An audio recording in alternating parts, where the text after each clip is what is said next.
జీవితం కొత్త బంగారు లోకంలా మారుతుందని కన్న కలలు ఒక్క క్షణంలో పగిలిపోయాయి.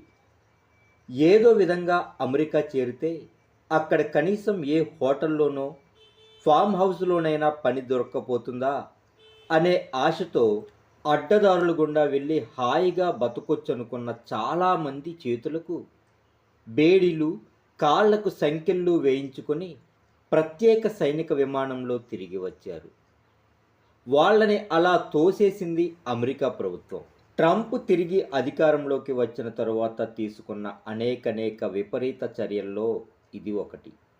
అన్ని అనుమతులు, అధికార పత్రాలతో వెళ్ళి ఉద్యోగాలు సంపాదించుకొని ఇక అక్కడ స్థిరపడుతామనుకున్న వారికి కూడా ఆందోళనకర పరిస్థితి ఏర్పడుతున్నప్పుడు అడ్డదారిలో అక్రమంగా అమెరికా చేరుకున్న వారి పరిస్థితి ఎలా?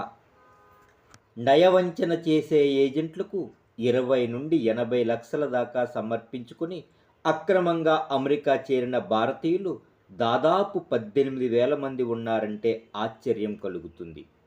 వారందరినీ వెనక్కి పంపటం కోసం అమెరికా ప్రభుత్వం కంకణం కట్టుకుంది. అలాగే మరికొన్ని దేశాల నుంచి అక్రమంగా వలస వచ్చిన వారిని కూడా అక్రమంగా అమెరికాలోకి ప్రవేశించడానికి అడ్డదారులు చూపిన ఏజెంట్లు దాదాపు 12,000 కోట్లు జేబులో వేసుకున్నట్లు తెలుస్తోంది. ఒక్క పంజాబ్లోనే 8,000 మంది యువకులు దాదాపు 4,000 కోట్ల రూపాయలు పోగొట్టుకున్నట్లు సమాచారం. గత బుధవారం అమృత్సర్లో వాలిన అమెరికా లోహ విహాంగంలోంచి 104 మంది అక్రమ వలసదారులు వెర్రిముఖాలు వేసుకుని దిగారు. వారిలో చాలామంది చేతులకు, కాళ్లకు సంకెళ్ళు కనిపించాయి. విమానంలో కదలడానికి కూడా అవకాశం లేకుండా వారిని కూర్చోబెట్టారట. అమెరికా దృష్టిలో వారు తప్పు చేసిన వారైతే కావచ్చు, కానీ వాళ్ళు మనుషులే కదా. అమృత్సర్లో దిగిన C-17 ఒక సైనిక విమానం. ఆ విమానంలో సంకెళ్ళు వేసి పంపించిందంటే బందీలుగా వారిని పరిగణించిందని అర్థం. అంటే బందీలకు ఎలాంటి శిక్షలు వేస్తారో వారు కూడా అవన్నీ అనుభవించారు. లక్షలు ఖర్చు పెట్టి అక్కడకు వెళ్ళటమే కాక ఎంతో దీనావస్థలో అక్కడ నుండి వచ్చారంటే వారి జీవితం ఎంత దుర్భరంగా మారిందో చెప్పటానికి ఇంకేం కావాలి. 15 లక్షల మంది ఇతర దేశాల వారిని ఇలా పంపించి వేయటానికి అమెరికా రూపొందించిన వ్యూహంలో ఇదొక ఆరంభం మాత్రమే. అమెరికాలో అక్రమ వలసదారులు ఎంతమంది ఉన్నారనే అంశంపై రకరకాల లెక్కలు చెబుతున్నారు. రోజుకో కథ చెబుతున్నారు. మొత్తం అక్రమ వలసదారులు 7.25 lakh. మరో లెక్క దాని ప్రకారం భారతీయులు యొక్క సంఖ్య కూడా పెరుగుతుంది. రానున్న రోజుల్లో అటువంటి విమానాలు మరికొన్ని మన ఎయిర్పోర్ట్లో దిగవచ్చు. నిజానికి ఇది మొదటిసారి కాదు. అక్రమ వలసదారులంటూ ముద్ర వేసి గతంలో కూడా వందల సంఖ్యలో భారతీయుల్ని వెనక్కి పంపిన సందర్భాలున్నాయి. గత అక్టోబర్లో 100 మంది అమెరికా నుండి తిరిగి వచ్చారు. అంతకుముందు 2023 అక్టోబర్ నుంచి గత సెప్టెంబర్ దాకా 100 మంది అక్రమ వలసదారులు వెనక్కి వచ్చారంటే నిత్యం ఎంతమంది అక్కడికి అక్రమంగా చేరుకుంటున్నారో అర్థం చేసుకోవచ్చు. దీనంతటికీ ప్రధాన కారణం దళారులు. వారు చెప్పే మాటలు నమ్మే అమాయకులు. ఉన్న కాస్త ఇల్లు, కొద్దిపాటి పొలం అయిన కాడికి అమ్మేసి దళారుల మాటలు నమ్మి వారి వెనక అమెరికా వెళ్తున్న వారే ఎక్కువ.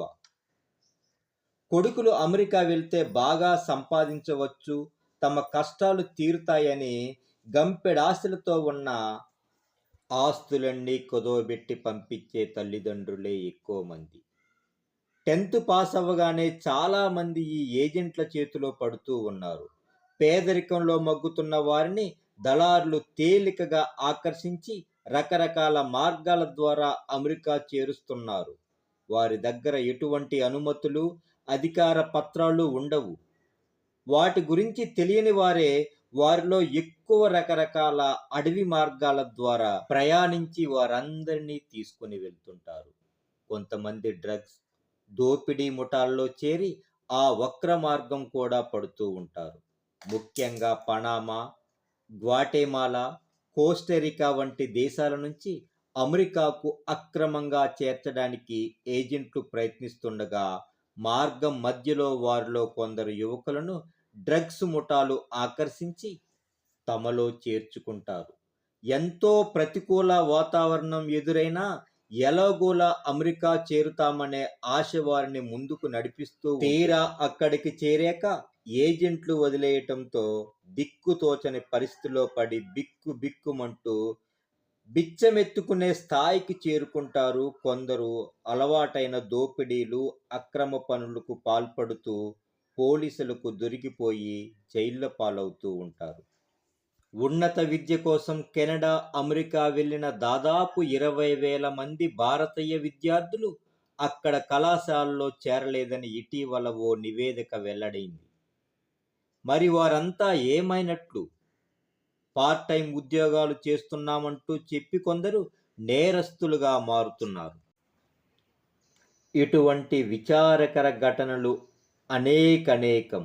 అమెరికాను ఒక భూతల స్వర్గంగా భావించేవారు ఉన్నంత వరకు ఇలాంటి ఘోరమైన పరిస్థితులే ఏర్పడుతూ ఉంటాయి.